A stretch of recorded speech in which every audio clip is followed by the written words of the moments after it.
Sveiki visi Success dieniai žiūrovai, su mumis yra Ignas Kurklietis. E, Nežinau kaip pristatyti, turbūt tas vaikų futbolo treneris, kur visada ant TikToko for you page'o turbūt matote, bet padariau gal leisiu prisistatyti pačiam. Tai sveiki visi, labas. Tai aš esu vaikų futbolo treneris. Kai kuriem tiktokeris, kai kuriem instagrameris, kai kuriem influenceris, kaip kas nori taip vadina, bet kol nekėliau video, buvau tiesiog futbolo treneriu, taip save prisistatydavau. Iki šiol nieks nepasikeitė ir lygiai taip pat save prisistatau, futbolo treneris. Bet šiaip ne pirmas podcastas, aš dabar mačiau labai aktyviai dalyvauju, buvai lygtais pralaužk vieną šaltą. Jo, buvau Ir dar keliose laidose, kur dabar buvai. Taip, tai buvau Sportlandu, buvau Žinių radijui, buvau PVŠ'e, buvau radijui. Vienu žodžiu, buvau tikrai keletose tokių visai įdomių projektų. Tai jo, pakankamai aktyviai. O kada pradėjai šiaip tokį kaip, influencerio, kaip atsivardinai, kelią, suderint su treneriu? Tai aš netapau jokį influencerių, pas mane tų reklamų nelabai pamatysit, kremukų irgi nesiruošiu ten reklamuot, kažkaip man atrodo, tai ne mano asmenybei. Tai prieš pradėdamas kelt video turėjau tokią kaip ir svajonę, norą tiesiog įamžyti ir pasidalinti įvairiais momentais iš treniruočių. Tai nebuvo kažkoks tikslas tapti influenceriu, taps tenai kažkokiu žmogumi, į kurį pasižiūri gatvėje atsisuka. Aišku, tai malonu, nes tai rodo darbo rezultatą, kad visgi jeigu sunkiai dirbi, tai gali atsipirkti. Bet tiesiog, kaip ir minėjau prieš tai, esu futbolo treneris, mėgstantis įamžinti ir pasidalinti geriausią darbo akimirkomis. Taip, aš manau, iš tikrųjų, apskritai dabar labai daug atsiranda tų tokių personal brand, kur pradeda buildint, atrodo paprasta, kaip darbo vieta, paprasta profesija ir žmonės tiesiog pradeda įrašinėti, ką jie daro, arba irgi tiesiog, kad įamžint vos ne savo arba savo vaikams ir panašiai, ką jie daro. Tai su futbolu aš pastebėjau, kad labai daug kas irgi dabar pradeda populiarinti sporto šaką, ne tik Lietuvoje, nes pavyzdžiui, I Show Speed, kur dabar atrodo visas generationas myli jį ir jisai su tuo, kad Ronaldo mėgsta ir panašiai, ir labai išpopuliarina. Tai jis tokį kaip ir pasistatė pats save biškį per futbolą. Iki tol, kol jis streamino, kaip žaidžia, ką ten jis žaidavo Fortnite, tai tokių peržiūrų nerinkdavo, bet kai pradėjo įkomponuoti futbolą ir Ronaldo, pamatė, kad tai tikriausiai nežmoniškai greit kelia jį kaip kūrėją, didina jo vardą ir ant to labai gerai sužaidė. O dabar Cristiano Ronaldo, neatsimenu, kokį ten rekordą pagerino irgi socialinių tinklų, man atrodo, ar kiek laikų surinko. Tai jis tenai tų rekordų gerina labai daug ir dažnai. Pradėjo YouTube'ą kelt, susikūrė kanalą ir buvo didžiausias augimas YouTube'ės kanalą. Tai ten irgi crazy. Tai aš irgi norėčiau paklausti nuomonės, kaip tavo nuomonė paveikia pačią futbolo kaip sporto šaką, tas toks kaip entertainmento sublendinimas. Tai, pavyzdžiui, kai yra tie sidemen, kai dabar charity matchus daro, nežinau, ar matai, dabar buvo labai didelis renginys, ten visas stadionas serino. Tai tikriausiai tai didina patį žaidimą, tai prasme, patį jo matomumą ir pasiekiamumą, gal galima taip išsireikšti. Futbolas visais laikais šiaip buvo populiarus ir yra populiarus, tačiau netikriausiai, bet kaip matom, kad atsirado tokių žmonių, protingų žmonių, kurie galėjo šiek tiek į tai pažvelgti iš kitos pusės, kaip pats minėjau, iš to pačio entertainmento, kad žaistum futbolą visi supranta, kad tu neturi būti profesionalas, kad gali tiesiog žaisti kieme, žaisti su draugais, žaisti stadionuose, dalyvauti mėgėjų lygose, bet kaip pamatėm, kad jeigu tu sukuri gerą aplinką ir įdomią aplinką, kur žmonėm gali būti įdomu, tu gali pritraukti žiūrimumą ir tuo labiau lygiai taip pat, kaip čia išsireiškus, kad dar labiau skatinti ir populiarinti jį žaisti. Aš įsivaizduoju, kiek milijonų visam pasaulyje vaikų yra peržiūrėję tos sidemeno charity mačus.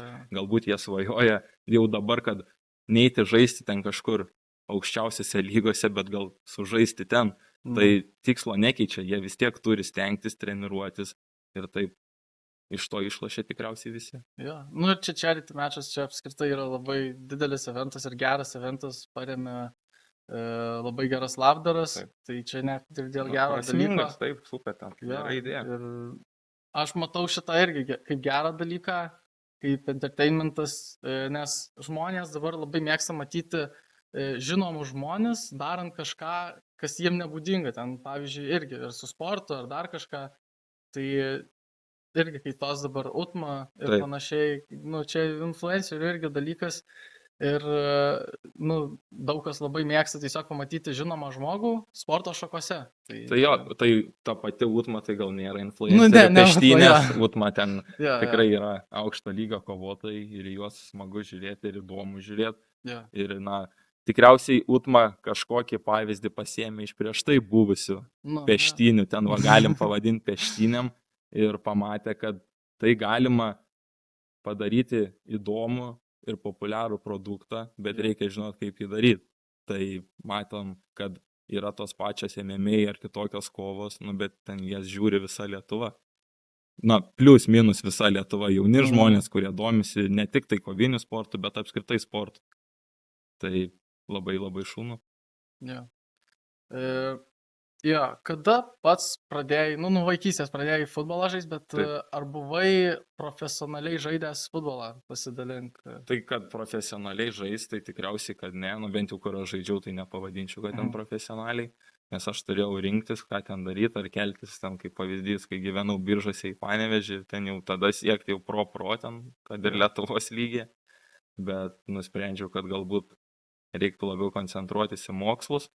Tai kad atsakyti tą klausimą paprastai, tai išbėgęs jau taip oficialiai vadinamajam pro lygį nebuvau. Tada čia follow-up question, tai būtų, kuo skiriasi dabartiniai treneriai nuo kur seniau būdavo treneriai ir kokie geri dalykai iš vienų ir iš kitų? Tai matai, kam esmė, kad aš, kai žaidžiau pats, kai buvau vaikas, mano futbolo treneris pasitaikė tikrai geras kaip žmogus, kaip treneris supratingas, be kažkokių įvaromų kompleksų, kurios labai iš tikrųjų lengvai varyti vaikams. Yeah. Tai man seni treneriai, nes senesni senos kartos treneriai ne visi asocijuojasi su kažkokiais blogais epitetais, blogais žodžiais, nes jie irgi išaugino gerų žaidėjų, gerą kartą, tai tikrai juos gerbiu ir man jie kai kurie net tikrai imponuoja ir tokį sukelia pasididžiavimo jausmą, į kurį aš galiu lygiuotis, kad ir iš Lietuvos trenerių. Tai, bet aišku, tas, manau, vienas didesnių skirtumų, kad šiais laikais ypač treneriai dirbantis su labai jaunais vaikais, labai mažais vaikais patys yra jauni, patys yra tikrai ten iki 30 metų. Nebėra ten taip, kad, aišku, kai kur yra, čia nesakau, kad yra blogai, kai kur yra tokių trenerių, kuriems ten virš 50 ir jie vis tiek su mažais vaikais dirba, bet jiems tai puikiai sekasi. Tai jeigu jiems tai puikiai sekasi, aš nematau problemos, kodėl jie neturėtų tęsti tai, ką daro. Bet, vis tiek, kai jau esi pats jaunesnis, tikriausiai tau yra lengviau su vaikais sukurti ryšį, užmegzti santyki, tu tikriausiai daugiau žinai, kas sukasi šiuo metu pas juos virtuvėje, kokie žaidimai yra žaidžiami, kokios planšetės, kokios konsolės yra naudojamos ir tu per tos klausimus, per tokį bendravimą gali lengviau užmegzti ryšį, o dirbant su vaikais, ryšys yra vienas svarbiausių dalykų. Ja. O kokios dar svarbios vertybės tau būtent kaip treneriai? Man kaip treneriai, aš kaip ir minėjau, man yra pasitikėjimas, kad vaikai pasitikė manim, jie į mane žiūri ne kaip į draugą, jie žiūri mane ne kaip į trenerį, bet labiau kaip į draugą, kurio nereikia bijoti, jeigu jis ten ir balsą pakelia. O tokios jau pamatinės vertybės, tai aišku, tai yra atsakomybė, kad treneris turi jaust, negali ateiti ir numest kamuolio, ta pati disciplina. Ir žinoma, kad pats turi būti pavyzdys. Vaikai turi norėti lygiuotis į trenerį, nori būti kaip jis. Dažnai per treniruotę rodom įvairius pratimus, rodom kaip juos atlikti, gerai atlikti, tai mes jiem tampam pavyzdys, idealas, nes jeigu jie pamato, kad treneris labai gerai daro, jie automatiškai irgi nori taip pat sekti pavyzdį tenai.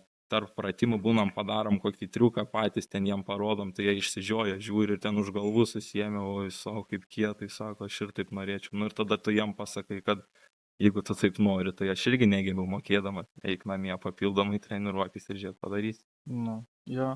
Dabar šiaip apskritai pastebėjau, kad, nu, futbolo lygis tarp mažų vaikų šiaip labai geras, aukštėja negu seniau būdavo, nes kai mes pradėjom žaisti, aš atsimenu, tai, nu, mes nebuvom tokie geri kaip dabar, jeigu tokio pačio amžiaus būtų vaikai. Nu, ir čia, pavyzdžiui, Lamine Yamal. Nu, aš mačiau tą statistiką, aš dabar, nežinau, galiu įsitraukti, kažkur turėjau, kur lygina su Mesiu ir Ronaldo. Taip. Tai, va, šitą, va. Taip, mačiau tą. Nu, ten ko. Tai, kad, nu, 17 metų jisai turėjo 88 appearances jau kaip profesionalas, kai Mesis turėjo 9, o Ronaldo turėjo 31. Tai čia jau statistika vien tik tai kiek kartų jau profesionaliai žaidėjas, tai čia buvo wow. Nu, tai aš taip matau, kad labai jaunėja ir labai greitai impruvina jauni žaidėjai. Tai jo, čia gera pastaba, bet čia irgi reikia labai plačiai visą tai žvelgti. Šiais laikais tas pats jaunimas galbūt išsireikščiau, nežinau, galbūt kai kurie gali ir nesutikti ir abejoti, bet tas pats jaunimas gauna daugiau šansų, bent jau aš taip manau, nes keičiasi požiūris apskritai futbole. Ir aišku, futbolas šiek tiek, ne šiek tiek šiaip, o visai nemažai yra evoliucionavęs link verslo ir pelno siekimo. Nu, tai čia daug sportų, taip. Tai žinant, kad jeigu duosi jaunuoliai pusę sezoną žaisti ir jis gerai sužais, tai jo kaina gali išaukti ten 1000 kartų ir tada tu gali pasidaryti gražaus pinigų. Nekalbu kaip Yamalį apie pavyzdį, tai ten yra tas vadinamas generational talent, kur išlenda vieną kartą per 100 metų gal. Tai jo, ir aišku, yra dabar tų jaunimo daug lenda, kurie ten žaidžia nuo 16-17 metų, čia jeigu kalbant apie pasaulį, kad žaidžia aukščiausiame lygiai, tas pats Pedri, ten jam gal 20 metų Barsai, kur žaidžia ar kiek, nu nepasakysiu, gal jau ir daugiau, bet esmė tame, kad irgi žengia į tą didžiąją sieną 16-17 ir toliau rodo nuostabius rezultatus. Tai labai smagu, kad tas jaunimas gauna šansų, jie išeina į aikštę, žaidžia, bet labai norisi tikėti ir siekiam, kad ir lietuviai taip pat neprapultų kažkur. Turim gerą pavyzdį Gvidą Gineitį. Jis irgi, kad 19 gal debiutavo, mažiau gal dar net jam buvo. Tai rodo, kad ir lietuviai gali išeiti tą didžiąją sceną ir gerai atrodyti. Ir tas pats Gvido pavyzdys, tai tampa motyvacija jaunimui. Kad aš galiu. Kokios problemos būna, kai tokio jauno amžiaus į tokią didelę jau sceną papūla? Kokios problemos kur? Nu, su pačiu žaidėju gali atsirasti. Kaip manai? Kai jau papuola į tokią sceną, kas gali jam nutikti? Nu tai tikriausiai sparnai užauga, ne, ir jis jau įsivaizduoja, kad viskas. Aš jau geresnis, aš jau esu geriausias. Aš čia bandau tik samprotauti. Pačiam neteko tokia situacija atsidurti, tai galim tik tai mąstyti, kas ten gali nutikti.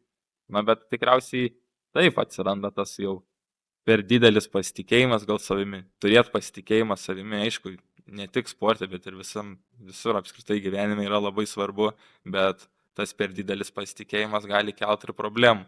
Tai atsiranda tokių dalykų. Aišku, tikriausiai atsiranda ir daug pagundų, kai tu tokiam jaunam amžiui papuoli į tą jau aukščiausią lygį. Atsiranda nežmoniški pinigai, tikriausiai atsiranda ir visai kitokia aplinka, daug žmonių, daug siekiančių tavim pasinaudoti. Visam tam reikia naviguoti ir reikia nepasimest.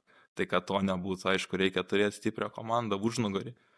Tokia mažam amžiui tikriausiai tėvai labai daug ką duoda, imponuoja, kokias vertybės ugdė iš seniau.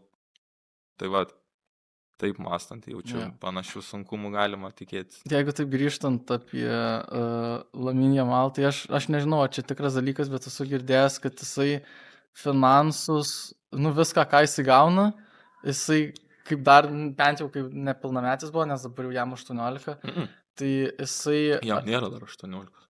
Dar nėra? 17, man atrodo. Bet jisai 26, man atrodo.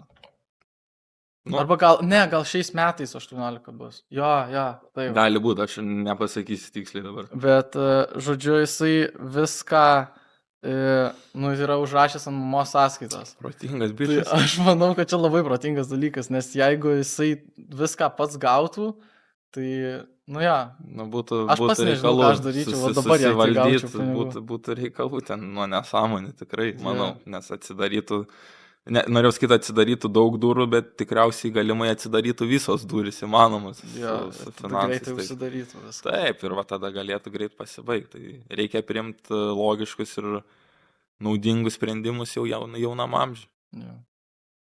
Dabar apskritai, aš nežinau, ar domiesi Formulė 1. Žiūri? Labai minimaliai.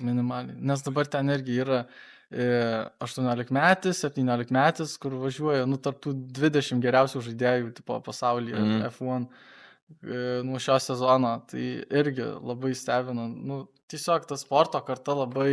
Aš irgi pastebiu, atkreipiu dėmesį, kad labai daug jaunų, tokių, nežinau, ten jie genijai, realiai ten genijai, kad tu papultum ten į tą 1%, top 1, tai ir dar tokių metų, tikriausiai gimsti su kažkokia dovana Dievo, bet aišku, reikia ir daug darbo, tai čia, kad gimsti su dovana viena, bet kad ją išpildytum ir realizuotum jau visai kas kita. Su Formulė 1 tai dar labai priklauso, kiek pinigų turi, nes ten tos akademijos tai šiaip labai daug kainuoja, bet tuo pačiu ten labai reikia daug skilo. Tai čia kaip visur, aišku. Visur, taip. Tai, tai...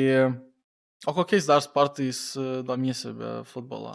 Tai pagrindė šiaip fulė, dar pažiūri krepšį, kai Žalgiris Eurolygai žaidžia, bet pagrindė, kadangi pas mane visas gyvenimas aplink sportą sukasi, aplink tą patį futbolą, tai kartais net atrodo jau per daug to sporto, tai ten laisvu laiku stengiasi atsiriboti ir truputėlį palsėti, pailsint galvą nuo visų šitų dalykų. O kaip pailsi, kokias veiklas turi dar? Aš ilsėtis vasaromis, tai mėgstu būnant vienas prie ežero gulėti, man tai fantastika, nes kaime turim krantą, kur tokį kaip, nežinau, ne tiltą, bet lieptą, kuris eina į ežerą, ten atsigulus, ten ir užsimerkus, tai įsivaizduoju, kad esi vidury ežerą. Tokia ramybė, tiesiog aš mėgstu ramybę, mėgstu ramiai leisti laiką, nes kai esi treneris, visada būni šurmulys su vaikais. Tai rungtynės, treniruotės, turnyrai, išvykos, stovyklos, visą laiką toks lengvas chaosėlis, kaip aš vadinu, bet jį reikia valdyti, kad jis nepavirstų į didelį, nes didelio chaoso nieks nemėgsta ir ten daug reikalų atsiranda. Tai kad taip nebūtų, tu jį stengiasi suvaldyti, kad suvaldytum, vis tiek į save pasiemi. Tai jau kai turi laisvą laiką, jau stengiasi šiek tiek ramiau leisti jį. O kaip susitvarkai su ta tokia atsakomybė apskritai su vaikais dirbti kiekvieną dieną? Geras klausimas šiaip. Aš tiesiog kiekvieną dieną stengiuosi dėti maksimaliai daug pastangų ir atiduoti visą save, perteikti tas žinias, kurias aš noriu, kad man vėliau nekiltų kažkokių abejonių ar neatsirastų kažkoks nepasitikėjimas savimi, mąstant, kad galbūt aš galėjau kažkur daugiau duoti, galbūt kažko nepadariau, ko galėjau padaryti, tai tiesiog stengiuosi to nedaryti ir visą laiką stengiuosi išlaikyti blaivų protą, suprasti, su kuo dirbu, kad dirbu su vaikais, stengtis dažnai pažiūrėti į tą pasaulį pro jų akis, kad būtų kuo labiau, kuo arčiau turėti ryšį su jais. O pavyzdžiui, nebūna, kad trukdo, pavyzdžiui, futbolo treniruotėms, tas, kad dar ir nori ir pafilmuoti ir panašiai, ar nesusilieja taip, kad kažkuris būna paveiktas neigiamai? Tai kas gali būti paveiktas neigiamai, tai nebent tas video, tai treniruotėm tai tikrai nekenkia. Jeigu kyla kažkokių minčių išspaust kažko dirbtinai, tai tiesiog nefilmuoji, ar jeigu nufilmuoji ir matai, kad čia kažkokia nesąmonė, tai tiesiog nei ten viešinė ar ką, bet kad trukdytų, tai ne, nes reikia apsibrėžti, kad vis dėlto mano pagrindinis darbas yra treniruoti vaikus, o ne filmuoti ten kažkokius video, čia darai dėl savęs, kad jeigu kažkoks momentas atsitinka, nutinka situacija, viskas gerai, bet niekad nesistengiu ir nesiruošiu stengtis sukurti kažkokią dirbtinę situaciją, kad gautųsi dėl video. Tada visiems bus aišku, nes labai matos, ypač dirbant su vaikais, tie vaikai patys parodys, ar savo veido išraišką ar kažkokiu komentaru, nu, kad čia buvo nesąmonė ir šiaip normaliai taip nevyksta. Yeah. O šiaip nėra sunkumų, nežinau, tėvams įtikint filmuotis, kad Tai, vaikus ir panašiai. Ne, nėra. Džiaugiuosi, kad taip, kad nėra, tai jeigu kažką norim filmuoti, kažkokį video ten, kaip klausimus su vaikais, kai darėm, ar kažką, tai visų pirma kreipiesi į juos, paklausi, papasakoji konceptą, idėją ir tada žiūri, jeigu jie nori, tėvai sutinka, ir aišku, jeigu patys vaikai nori, tai tada važiuojam, let's go, bet jeigu ten būtų kažkas nepatenkintas, nu, tai aš nematau jokios problemos ištrint, pašalint, nes nu, nereikia papildomų dramų ir pykčių dėl to, ką lengvai labai gali išspręsti. Yeah. Tai dar nebuvo, kad papaustinį, tipo, iki tol viskas gerai, jo, filmuojam ir po to pasako, kad ištrink nebuvo. Ne, labai džiaugiuosi, kad to nebuvo, labai tikiuosi, kad ir nebus. O turi kažkokį, nežinau, ar sistematišką, tokią kaip taktiką, kada kiek paustint, ar tiesiog freestyle varai? Dabar tai freestyle, kai tik pradėjau, turėjau, nes žinant pradžioj, kad kai kažką pradedi daryti, bent jau kaip aš įsivaizduoju ir suprantu, kad pats svarbiausias dalykas yra nuoseklumas ir disciplina. Be šitų dalykų tenai, jeigu tu ten įkelsi vieną kartą, 2 kartus tos video per mėnesį, ar per savaitę net kartais atrodė, kad gali būti mažai, tai tada nieko nebus. Bet dabar šiuo metu tikrai nerašinu video, leidžiu savo tekmė jiems tekėti, jeigu ateina įkvėpimas, nes dabar jau jaučiu, kad galiu daryti šiek tiek ilgesnės pertraukas, na, kad nenutrūks tas visas. Nutrūks, tai nutrūks, pats kaltas, turėsiu imtis vėl kitokių priemonių, bet kaip ir minėjau prieš tai, iš pradžių turėjau nusistatęs, ką ir kiek noriu padaryti per tam tikrą laiko tarpą, kas buvo šiaip žiauriai rizikinga, nes kaip ir sakiau, tų idėjų jiems ten labai neprigalvosi, nu turi nutikti tos natūralios situacijos. Bet pavyko įgyvendinti, o dabar šiek tiek užsiemu kitom veiklom, labiau gal koncentruojasi biškai kitas veiklas, į mokslus dabar, nes irgi tenai reikia visada tobulėti, ateit kažkur pakalbėti, papasakot, norisi gal irgi, tai dabar biškai taip gaunasi, kad rečiau įsikelia. Tai užsiminė apie discipliną, motivaciją, tai toks dabar filosofinis labiau klausimas, nežinau ar patinka. Nu ne, tai viskas gerai. Bet kokias savybės išsiugdėjai žaisdamas futbolą nuo vaikystės, kurios tau padeda, nežinau, būnant treneriu, būnant, kuris filmuoja savo kaip personal brandą ir apskritai visose veiklose? Tai tikriausiai pati pagrindinė ir pirma, kuri dabar šovė į galvą, kad jei kažko nori, tai pats turi pasidaryti. Nieks už tavęs nepasidarys, nieks už tave nepadarys. Norėjau žaisti geriau, norėjau spardyti stipriau, turėti geresnį smūgį, geriau varytis kamuolį, eidavau pats vienas, ne per treniruotės papildomai daryti, sportuoti, daužyti tą kamuolį. Ir akivaizdžiai mačiau, kad tai padeda.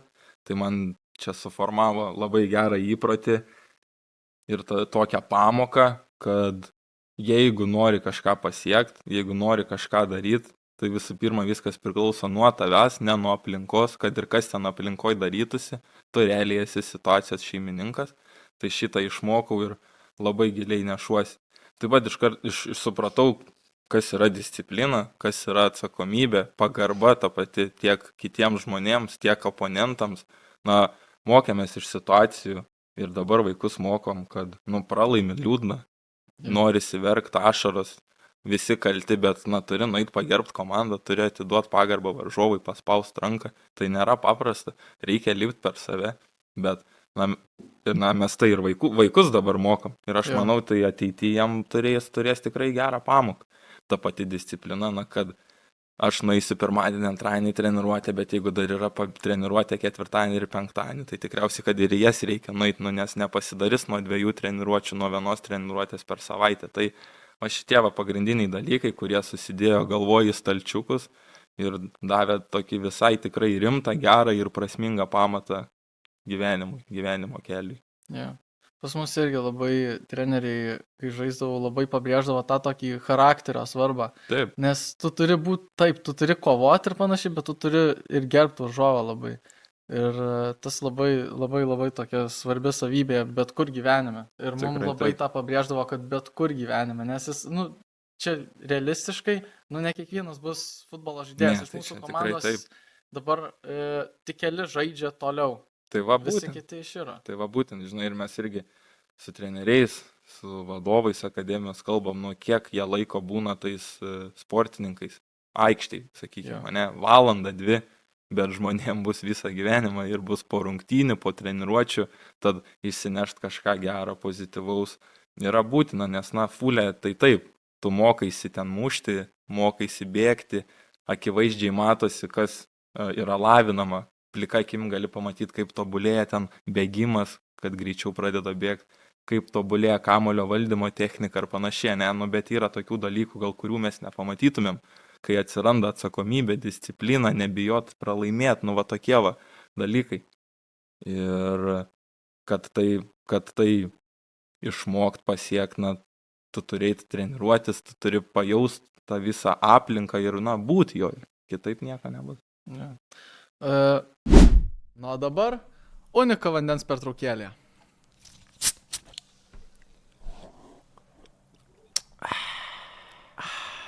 Oficialūs Success DNA podcast rėmėjai. Na dabar grįžtame į epizodą.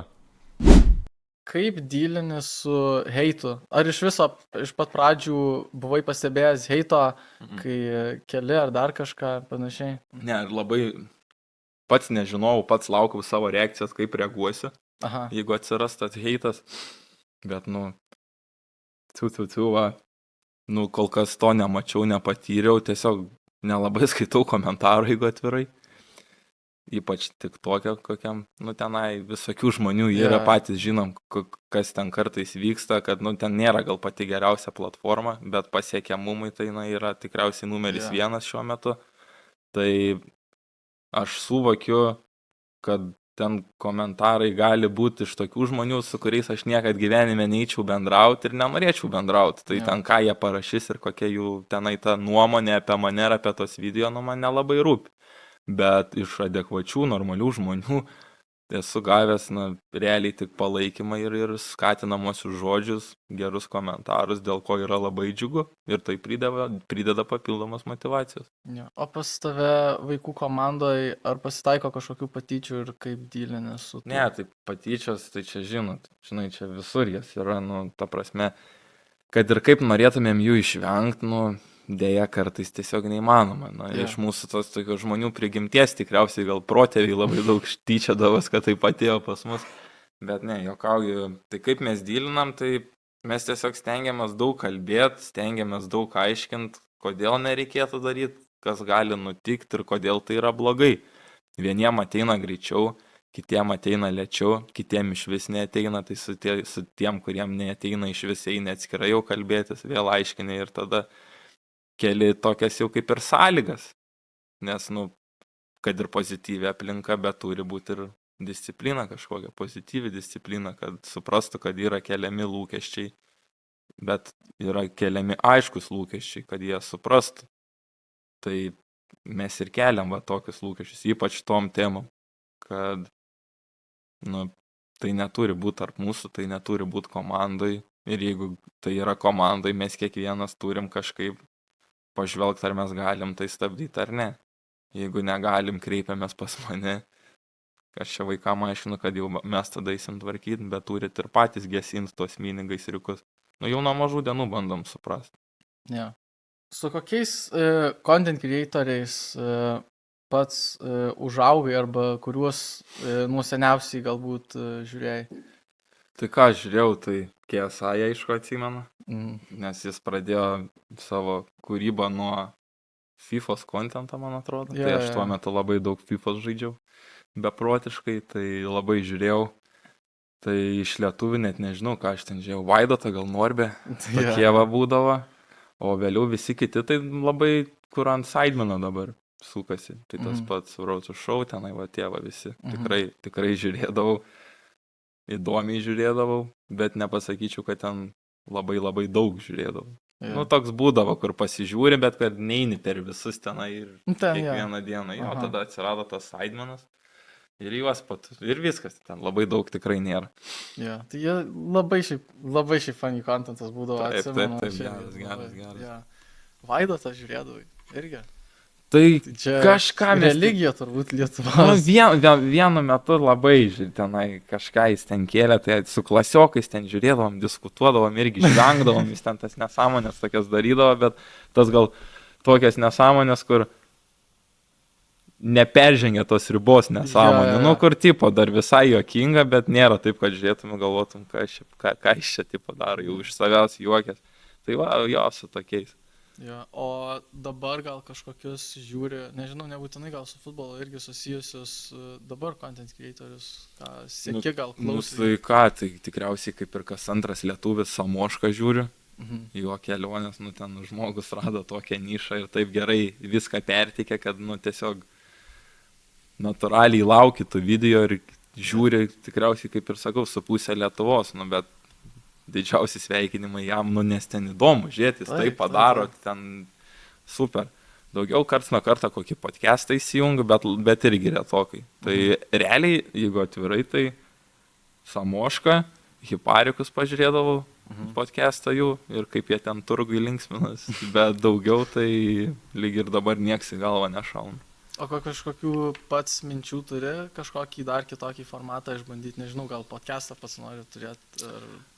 Ai, visokių esu ten mąstęs, galvojęs, tai planų kol kas labai atskleisti nenoriu, sakau, jų būna visokių, bet reikia susidėlioti, ramiai susistrateguoti, kaip ten ką daryti, ar tikrai norisi, bet, na, kaip aš galvoju, visada tu turi evoliucionuoti, nu, kažką keis daryti, tai tokių planų minčių yra, bet reikia į viską žiūrėti atsargiai, protingai ir su laiku gal pasiseks. Bet pagrindė fokusas vaikų treniruotės. Taip, kol kas taip. Kodėl vaikams svarbu lankyti apskritai sporto būrelius? Čia nebūtinai dėl fizinės. Taip, tai manau jau prieš tai apkalbėjom, kad sportas yra labai gera platforma ugdyti vertybėm. Nes mes pateikėm, papuolami daug skirtingų situacijų, mes bandom tas situacijas spręsti, mes mokomės dirbti komandoj, mes suprantam, pradedam suvokti, kas yra tas komandiškumas, tai nereikėtų, kaip ir pats minėjai, į sportą žiūrėti tik tą, kad mes ugdom ar lavinam ten kažkokias fizinės savybės, bet kaip ir minėjau prieš tai, reikėtų žiūrėti tą jau visą didesnę nuotrauką, didesnį vaizdą, kad mes sporto pagalba galim ugdyti labai daug skirtingų dalykų. Kaip minėjom, pasitikėjimas savim ane tenai, labai svarbus, nes mes daug klystam per futbolą ir mes mokomės, nepasiduoti. Mes mokomės taisytas klaidas, bet aš kaip treneris turiu juos palaikyti, ir jiem išaiškinti, parodyti, kad tu turi pasitikėti savim, kad klaidos yra normalu, kad gyvenime, kaip ir sporte, tų klaidų bus dar ne viena, bet nereikia nuleisti nosies, nereikia nukabinti nosies ir toliau turi sportuoti, dirbti. Tai tokios esminės, manau, formuojant žmogui, mes mokomės disciplinos, vaikai pradeda mokyti, jie pradeda kai kurie supras, kad jeigu tu turi kažkokį tikslą ir nori jo siekti, kad tau reikia galbūt kažko atsisakyti, tau reikia reguliariai lankyti treniruotės, reiškia kantriai ir nuosekliai siekti savo kažkokio tikslo.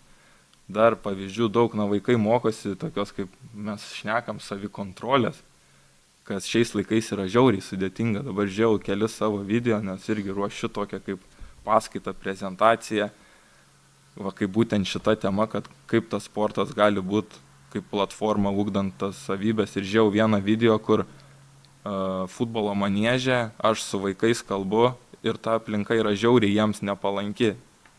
Rėkauja aplinkui, žaidžia futbolą kiti vaikai, tėvai muša būgnus, dūdas, pučia vienu žodžiu ir garsas žiauriai didelis, bet jie visi yra maksimaliai susikoncentravę ir dėmesį laiko į mane. 7 metų vaikai, kas tai padaryti jau yra reikalų, nežinai, žinant, kai gyvenam šiais laikais, kai ten jau 10 sekundžių vaiko dėmesį išlaikyti, jau yra reikalų. Ir kada mes tai mokomės, tai mes ir mokomės per treniruotės. Ir tas savikontrolė, disciplina, pasitikėjimas savim, atsparumas baimėm, nes mes ir mokomės, kad ir klyst nėra blogai. Aiškinamės, kodėl nėra blogai. Tai sportas yra klaidų žaidimas, ir laimi tikriausiai tie, kurie mažiau tiesiog tik klysta. Bet kad tu klystum ir kad tu po klaidos, žinai, nebenorėtum baigti ir nebesportuoti, tai tu turi išsiaiškinti, kad tai normalus dalykas ir kad kai pasitaikys tos klaidos gyvenime, jie jau žinos, kad žiūrėk, fuliai tai būdavo, bet aš atsitęsiau, aš radau kitą kelią ir viskas buvo gerai. Tai čia, sakau, susipina, sueina daug dalykų, bet kaip matom, tai gali būti labai naudinga. Labai gražus atsakymas. Va. Už ką esi Čempionų lygoje? Už Madrido Realą. Nice. Už Madrido Realą. Ir kas laimės? Tai išėjo Interą. Aš tikiuosi, kad PSG laimės. Paryžius. Labai gerai žaidžia, labai gražiai žaidžia, gerai atrodo. Kai pradėjo sezoną ar kokią formą pagavo žvėrišką dabar sezoną galėtai ir dar nėra laimėję jie tos Čempionų lygos ir kažkaip aš manau, kad jie yra verti.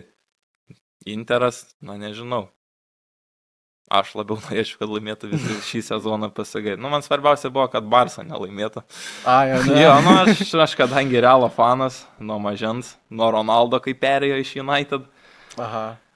Tai man Barsa jau tokia kaip ir nelabai. Tai vakar, dabar kai žiūrėt žmonės gal nesupras, bet buvo pusfinalis Čempionų lygos finalo, tai kad iškrito Barsa prieš Interą, man nuotaikos tikrai nesugadino, gal net biškį pakėlė. Nebūna nesutarimų su vaikais, nes jį turbūt Barsa labiau palaiko. Būna visaip su vaikais, tai ir kas Barsa, ir kas Realą, ir kas dar visokius klubus savo ten, kur jų dievukai žaidžia. Tai, bet čia vėl mes kuriam taip bendraudami ryšį su vaikais, pajokaujam viens iš kito tenai, tu palaikai, tai ką dabar grįši į treniruotę ketvirtadienį, sakysi, vaikam, ką. Tai iškrito jūsų jamalis, ne? Tai kas žiūrėjot, ir taip sužinai, kas žiūrėjo, kas domisi, kam svarbu ir įdomu, tai taip bendraujam, tai visi laimėti. Yeah. Dabar toliau biškį laiko linija, tai kas laimės sekantį pasaulio čempionatą ir už ką būsi? Tai jeigu žinočiau, kas laimės sekantis čempionatą, būtų ne, bet gerai. Spėjimai. Aš norėčiau, kad Portugalai laimėtų. Aš Ronaldo fanas nuo mažų dienų. Su juo užaugau, jeigu galima taip išsireikšti. Visada sekdavau, žiedavau jo rungtynės. Dabar jau kai žaidžia Saudo Arabijoje, mažiau tenai pasižiūrė jo, mažiau seku, bet kai žaidė Europai, žaidė Realę, tai labai sekdavau ir labai norėjau, kad laimėtų tą Europos čempą, tai laimėjo, viskas gerai, sveikinimai, bet labai norisi irgi, kad dar vieną žingsnelį. Nežinau, ar žais, kaip jis pats teigia, kad turėtų žais, nežinau, ar jiems jį jau, nes reikia būti teisingiam, jau reiktų gal net ir kartais pagalvoti apie vietos užleidimą. Gal jį, aišku, paimti kaip žaidėją, vien dėl to, kokią aurą jis gali duoti komandai, tai kas be ko reikia, bet ar ten visada leis žaisti ir nuo starto, ką jau matėm Katare, kad kai buvo čempas, kad gal nereikėtų. Tai, bet šiaip atsakant į klausimą, tai aš būnu visada už Portugalus ir aišku labai norėčiau, kad jie laimėtų, bet kas laimės, tai bet kas gali iššauti. Anglai kažkada jau turi iššauti, irgi tai jų rinktinė kosminė. Anglai gali iššauti, vokiečiai, nekalbam vėl apie visas Argentinas, Brazilijai dabar sunkiau mačiau tenai, kaip verda pas juos dalykai. Tai Neymaras dabar verda, žaidžia kazino. Neymaras visada žaisdavo, counter ir kazino. Streameris dabar. Bet dabar jau paseno. Tai nežinau, tai laukia labai įdomus čempionatas. Tikimės vėl siurprizų, gal net sakyčiau. O, būčiau uždavęs klausimą Messi Ronaldo, bet čia labai atsakei. Tai Ronaldo tau toks kaip autoritetas buvo, į ką lygiavaisi turbūt. Taip, aš sekdavau jį, žiūrėdavau, norėdavau žaisti, kaip jis naudodavau, bandydavau aikštėje naudoti panašius judesius, kai kurie baleriną vadindavo, net girdėdavau, kai žaisdavom prieš kitas komandos ir kiti treneriai rėkdavo ant savo vaikų, kaip jūs negalit tos balerinos uždengti. Tai irgi čia tikriausiai geras pavyzdys, kaip nereikėtų duoti komandų vaikam, kaip nereikėtų kalbėti, bet taip, labai lygiavausi jį. Dabar gal net lygiuojasi, vis tiek žmogus legenda, kiek pasiekęs, kiek davęs, toliau stengiasi, toliau dirba, nors atrodo, viską laimėjęs, ką įmanoma klubiniam lygiai. Bet vis tiek kiekvieną dieną atiduoda maksimumą ir vėl tai rodo gerą pavyzdį, kad tikriausiai netikriausiai, bet kad ir man reikėtų taip pat, kad ir aš galbūt turėčiau, norėčiau ir galėčiau dėti visada maksimalias pastangas, kur ir bet kur ką aš darau. Tai turbūt, kai Argentina laimėjo. Nebuvo blogai, tikrai neverkiau, aš Messi irgi, man jis irgi imponuoja, gerbiu, tikrai niekada nesu nieko blogo ant Messio pasakęs, taip kad čia aš Ronaldo fanas, o Messis čia man niekas. Irgi ten ateivis, ką jis ten išdarinėja, ką jis darydavo žaisdamas Barsai, irgi vienas iš milijardo. Nebuvo dar tokių futbolininkų, tai irgi jam didžiausia pagarba, o kai laimėjo Argentina tą čempą, tai tikriausiai pelnytai. Užbaigė savo legacy. Taip, puikiai, ten aišku, ten tikriausiai prisiminus tą finalą galim teikti, kad vienas geriausių finalų pasaulio čempionatų visų ten istorijoje, kas ten dėjęs, bet vos nepaleido, bet nepaleido, neprisižaidė, kaip sakė. Jautėsi iš tikrųjų, kaip filmas ten. Taip, ten atrodė su režisuo, atrodo dievas viršui žaidžia PlayStation. Taip, tenai tikrai buvo wow. Ačiū, kad žiūrėjote, su mumis buvo Ignas Kurklietis, raskite jį TikTok'e, Instagram'e, kur dar? Tai realiai tenai. Visur, pagrindinėse platformose. Ačiū, kad žiūrėjote, pasubscribinkit, palaikinkit. Iki kito karto. Ačiū.